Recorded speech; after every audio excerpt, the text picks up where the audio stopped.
Hello students, today I am going to explain electrode potential. So before going to introduce the electrode potential, you have to know what is galvanic cell and what is the work of galvanic cell. Already I have taught galvanic cell in my previous class. So for recall few points here I have drawn the structure of galvanic cell. Do you have remember galvanic cell will do which kind of work will do? Galvanic cell will do used to change chemical energy into electrical energy. This galvanic cell used to convert chemical energy into electrical energy. In this galvanic cell, we have taken two half cells. First half cell work as oxidation half cell and second half cell work as reduction half cell. First half cell in which zinc electrode placed in zinc sulfate solution and second half cell copper electrode placed in copper sulfate solution. Both electrode connected with this bulb, and when chemical energy changes into electrical energy, this bulb will glow. So what is the reason behind this electricity?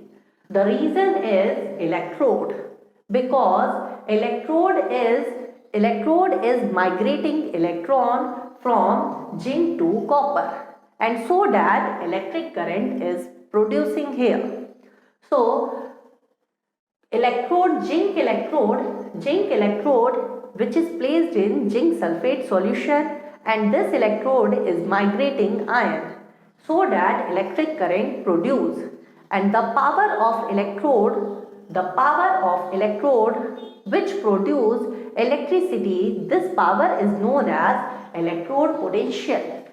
So that we can say the definition of electrode potential, the power of an electrode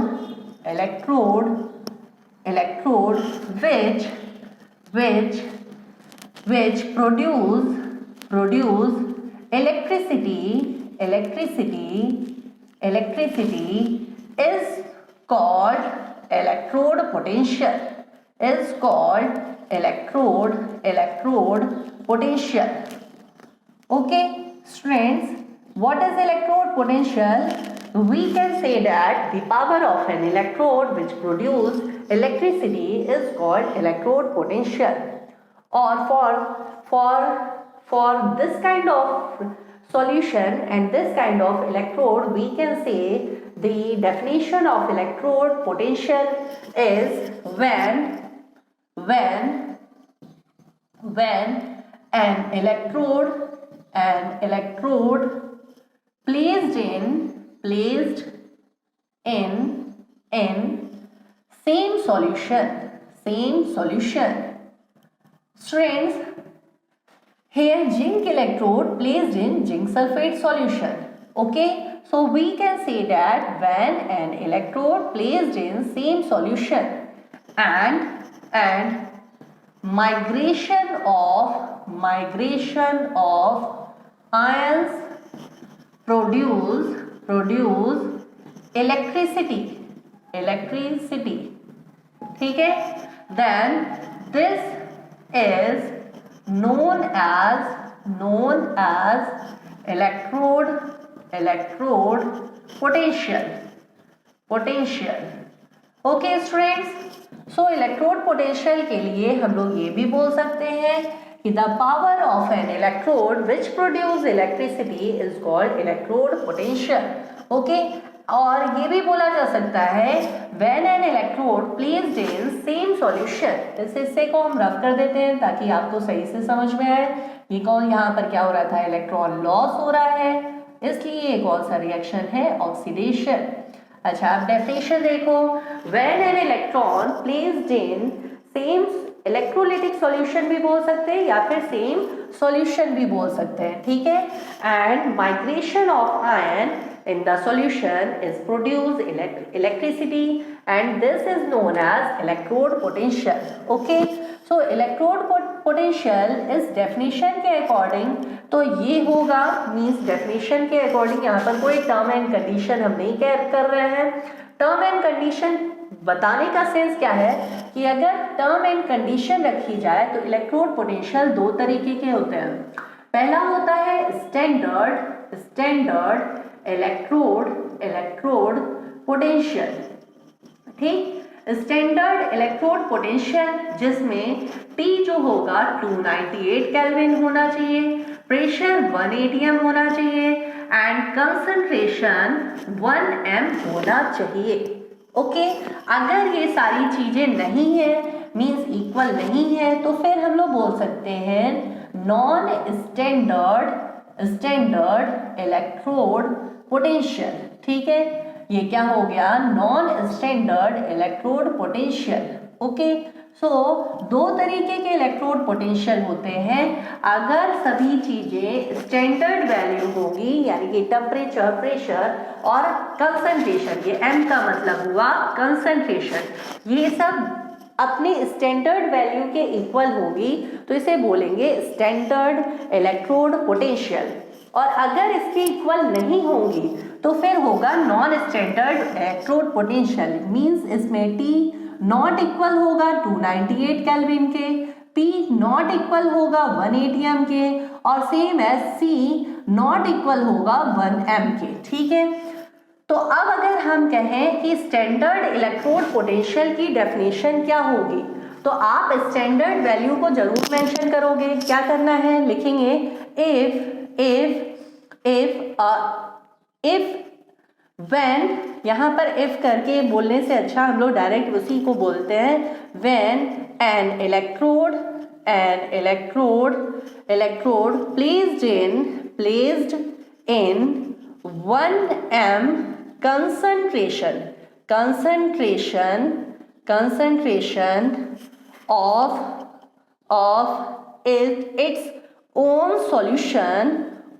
solution, ठीक है। 1 m concentrated हम यहाँ पर बोलते हैं, concentrated of its own solution at 298 Kelvin and 1 atm pressure। Okay, अगर temperature 298 है, pressure 1 atm है और कंसंट्रेशन 1 m है, then the migration of ions, ठीक है, produce electricity and is called standard electrode potential. इसे क्या बोलेंगे, स्टैंडर्ड इलेक्ट्रोड पोटेंशियल बोलेंगे। बात समझ रहे हो? तो स्टैंडर्ड इलेक्ट्रोड पोटेंशियल है क्या, जिसमें ये सारी वैल्यूज स्टैंडर्ड हों। और नॉन स्टैंडर्ड कब बोलेंगे, जब सारी वैल्यूज क्या हो, नॉन स्टैंडर्ड हो। क्लियर? अच्छा, अब इसमें इनको हम लोग रिप्रेजेंट किससे करेंगे, स्टैंडर्ड को और नॉन स्टैंडर्ड को। तो देखो, नॉन स्टैंडर्ड के लिए इलेक्ट्रोड पोटेंशियल को हम लोग लिख सकते हैं ई सेल। क्लियर? और स्टैंडर्ड के लिए ई सेल थोड़ा सा चेंज करने के लिए लिखेंगे ई नॉट सेल। ठीक है, इसको हमने किससे रिप्रेजेंट किया, ई सेल से, और इसको किससे रिप्रेजेंट किया, ई नॉट सेल से। बात समझ रहे हो? तो अब अगर हम कहें कि ई सेल का क्या फॉर्मूला है, तो देखो इस सेल में क्या हो रहा है, पूरा ओवरऑल काम हो रहा है, एनोड और कैथोड से इलेक्ट्रिसिटी प्रोड्यूस हो रही है। तो कर क्या रहा है, कौन कर रहा है मेन, तो देखो जो कैथोड रॉड है, कैथोड रॉड कॉपर की रॉड है, वो जिंक से क्या कर रहा था, इलेक्ट्रॉन ले रहा था। यही कर रहा था ना, कैथोड क्या कर रहा था, जिंक से इलेक्ट्रॉन ले रहा था, तभी इलेक्ट्रॉन मूव हो रहे थे। तो हम इसको पूरा मिला करके इलेक्ट्रोड पोटेंशियल पूरे सेल का बोला जाएगा। तो पूरे सेल के इलेक्ट्रोड पोटेंशियल के लिए हम लोग लिख सकते हैं E cell is equal to, क्योंकि कैथोड पावरफुल है और कैथोड क्या कर रहा है, एनोड से इलेक्ट्रॉन ले रहा है। तो ई सेल पूरे सेल का अगर इलेक्ट्रोड पोटेंशियल देखा जाए तो हम लोग बोलेंगे ई cathode means electrode potential of cathode, ठीक है, माइनस ई एनोड। ठीक है, क्योंकि कैथोड एनोड से इलेक्ट्रॉन ले रहा है, तो पावरफुल कौन सा है, कैथोड है और कैथोड की वैल्यू क्या होगी, हायर होगी। किसके कंपेयर में, एनोड के कंपेयर में, क्योंकि ये स्ट्रॉन्गेस्ट है। तो हम लोग क्या करेंगे, ई कैथोड में से एनोड माइनस करेंगे तो क्या निकलेगा, ई सेल, जिसको हम लोग ऐसे भी बोल सकते हैं E cell is equals to, और करके लिख देते हैं, E cell is equals to E reduction potential of cathode, ठीक है, cathode minus E reduction potential of anode, ठीक है।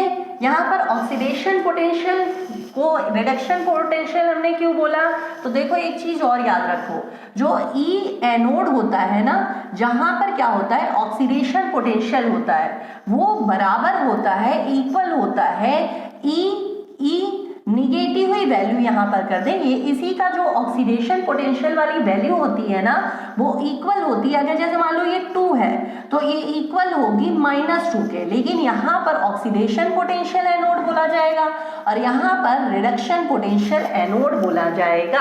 तो ये जो ई सेल का फॉर्मूला था ना, वो एक्चुअल में ऐसा होता है, ई इसको हम रफ कर देते हैं इस हिस्से को, ताकि हम क्लियर आपको बता सके। तो यहाँ पर हम रफ करते हैं, देखो बहुत ज़्यादा कंफ्यूज नहीं होना है। देखो पहले क्या होगा, हमारा जो ई सेल होता है ना, E cell is equals to E anode, ठीक है, और प्लस ई कैथोड होता है। यहाँ पर पहले हम प्लस लगा रहे हैं, ठीक है, समझो, ई एनोड प्लस ई कैथोड, पूरे सेल का जो इलेक्ट्रोड पोटेंशियल होगा वो एनोड प्लस कैथोड होता है, ठीक है। लेकिन जब एनोड का जो भी वैल्यू होता है वो ऑक्सीडेशन पोटेंशियल ऑफ एनोड वो बराबर होता है इसी की निगेटिव वैल्यू के, यानी कि ई रिडक्शन पोटेंशियल ऑफ एनोड के, ठीक है, बस यहाँ पर माइनस लगा होगा, ठीक। तो अगर इसको यहाँ पर हम रखेंगे तो फॉर्मूला क्या बन जाएगा, E cell is equals to E, क्योंकि ये ऑक्सीडेशन पोटेंशियल था और ये रिडक्शन पोटेंशियल था, ठीक है, ई ऑक्सीडेशन पोटेंशियल एनोड प्लस ई रिडक्शन पोटेंशियल एनोड। अब हमने अभी बताया कि ई ऑक्सीडेशन पोटेंशियल इक्वल होता है E reduction potential of anode के, लेकिन ये निगेटिव वैल्यू होगी। तो यहाँ पर जहाँ ऑक्सीडेशन पोटेंशियल है ना, वहाँ पर हम ये हिस्सा रख सकते हैं बस निगेटिव वाला, तो निगेटिव वैल्यू, ये निगेटिव वैल्यू ई और फिर रिडक्शन पोटेंशियल ऑफ एनोड और plus E reduction potential of cathode. Clear, समझ गए। तो अब इस हिस्से को हम अगर प्रॉपर वे में लिखें तो क्या हो जाएगा, E cell is equals to E reduction potential of cathode, क्योंकि ये पॉजिटिव में है, और इसको बाद में लिख लें ई रिडक्शन पोटेंशियल ऑफ एनोड। समझ गए। तो चलो फिर से देखो, हमने यहाँ पर क्या बोला, हमने बोला है कि जो ई सेल होता है, ठीक है, अगर पूरा मिला के देखें तो E cell anode plus cathode का पूरा क्या होगा, oxidation potential plus reduction potential, दोनों को ऐड करोगे तो क्या मिलेगा, ई सेल, ठीक। अब यहाँ देखो ऑक्सीडेशन पोटेंशियल लिखा है और यहाँ क्या लिखा है, रिडक्शन पोटेंशियल। तो दोनों को हम रिडक्शन पोटेंशियल के फॉर्म में चेंज करने के लिए हमने लिखा है कि ई जो ऑक्सीडेशन पोटेंशियल होता है एनोड का वो इक्वल होता है ई रिडक्शन पोटेंशियल एनोड के, ठीक है। अगर ये 2 होगा तो ये भी 2 होगा, बस इसकी वैल्यू पॉजिटिव में तो इसकी वैल्यू नेगेटिव में, क्योंकि यहाँ पर रिडक्शन पोटेंशियल हम वर्ड लिख रहे हैं, ध्यान दो, OP की जगह RP लिख रहे हैं, रिडक्शन पोटेंशियल लिख रहे हैं, तो फिर ये वैल्यू क्या होगी, निगेटिव होगी। तो OP that means oxidation potential anode की जगह ये हिस्सा हमने जब लिख दिया तो अब हम ये फॉर्मूला ऐसे लिख सकते हैं, E cell is equals to, फिर पहले प्लस वाला लिखते हैं तो E reduction potential of cathode minus E reduction potential of anode. Okay, बात समझ गए। तो ये फॉर्मूला हम लोगों को हर जगह यूज करना होता है, ठीक है। ये सारी चीजें आपको केवल हमने एक्सप्लेन करने के लिए लिखा है, ध्यान रखिएगा। आपको क्या यूज करना है, यहाँ पर अगर पूछा जाएगा कि कैथोड में से एनोड जो माइनस कर रहा हो वो क्या है, तो हम लोग ऐसे ये फॉर्मूला लिखेंगे, E reduction potential cathode minus reduction potential of anode, या फिर E cathode minus E anode. Finally यही फॉर्मूला मिलेगा जिसको हम डायरेक्ट भी कह सकते हैं कि कैथोड एनोड से इलेक्ट्रॉन ले रहा है, इसलिए कैथोड में से एनोड माइनस करेंगे। लेकिन यहाँ पर वर्ड कौन सा यूज करना है, E reduction potential of cathode minus reduction potential of anode. बात समझ गए, क्लियर हो गया। तो ये फॉर्मूला आपका इम्पॉर्टेंट है और ध्यान रखना। अब चलो देखो, अगर स्टैंडर्ड के लिए ई नॉट सेल होगा तो इसका क्या फॉर्मूला बनेगा, तो स्टैंडर्ड के लिए फॉर्मूला बनेगा E naught cell is equals to E naught cathode, ठीक है, reduction potential of cathode minus E naught reduction potential of anode. ये इसका फॉर्मूला बनेगा। क्लियर हो गया, बात समझ में आ गई। तो आपको ये दोनों चीजें क्लियर होनी चाहिए। कैथोड में से एनोड माइनस करेंगे, ई सेल निकलेगा कब, जब नॉन स्टैंडर्ड कंडीशन होगी, और ई नॉट सेल कब निकलेगा, जब स्टैंडर्ड कंडीशन होगी। तो फिर कैथोड में से एनोड यहाँ पर भी माइनस करना है, लेकिन दोनों ही कैथोड एनोड की वैल्यू क्या होगी, स्टैंडर्ड होगी। क्लियर हो गया, तो स्क्रीनशॉट लो जल्दी से। चलो अब हम लोग समझेंगे व्हाट इज शी क्या है। तो देखो शी क्या है, यहां पर हमारे 2 हाफ सेल है, ठीक है, यहां पर 2 हाफ सेल है जो क्या कर रहे हैं, करंट बना रहा है। तो क्या हो, जब एक ही हाफ सेल को हम ऑब्जर्व करें और देखें कि एक हाफ सेल का इलेक्ट्रोड पोटेंशियल कितना है। तो अगर एक ही हाफ सेल होगा तो फिर इलेक्ट्रोड पोटेंशियल कैसे मेजर किया जाएगा वो देखो। तो हम यहाँ पर ये सारी चीजें रफ कर रहे हैं और एक हाफ सेल छोड़ देते हैं। तो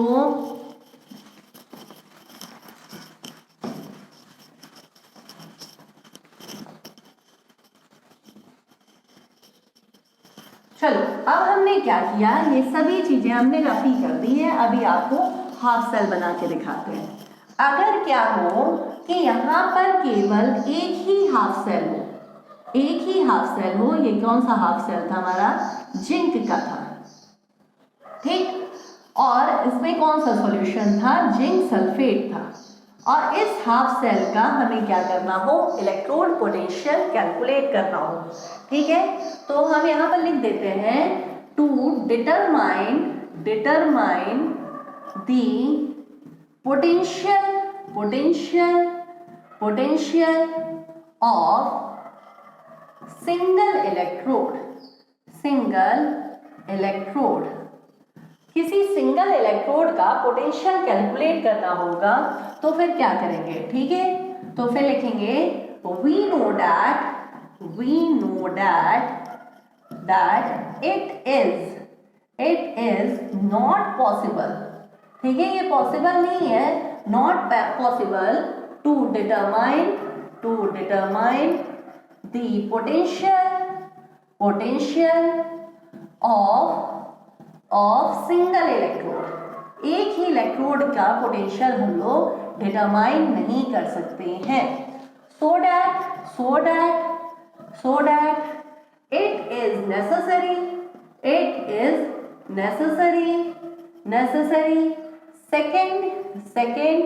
सेकेंड क्या चाहिए, सेकेंड हाफ सेल या फिर सेकेंड हाफ सेल हम लोग को चाहिए, ठीक है। It is necessary second half cell to calculate electrode potential. तो किस सेकेंड हाफ सेल हमें चाहिए ही चाहिए ताकि हम इलेक्ट्रोड पोटेंशियल क्या कर सकें, कैलकुलेट कर सकें। तो अब एक ही हाफ सेल है तो सेकेंड हाफ सेल को हम लोग क्या करेंगे, एज्यूम करेंगे, मानेंगे कि ये हमारा सेकेंड हाफ सेल है। तो हमने यहाँ पर एज्यूम किया। अब ये एज्यूम कैसे कर सकते हैं, तो एज्यूम किसको करेंगे, तो देखो जो हम लोग का जैसे ये सेल है, ये हाफ सेल है, इसके बगल वाला एज्यूम करेंगे। तो ऐसा क्या करें कि एज्यूम करें जिससे हमारा वैल्यू इसी का एग्जैक्ट मिले और उससे हमारा कोई फर्क ना पड़े। तो इसके लिए so that for second half cell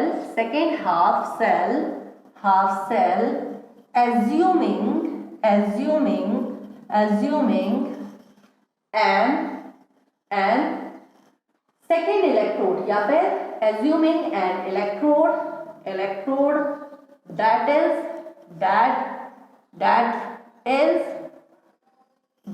अब उस इलेक्ट्रोड को कौन सा इलेक्ट्रोड हम लोग एज्यूम करेंगे, दैट इज स्टैंडर्ड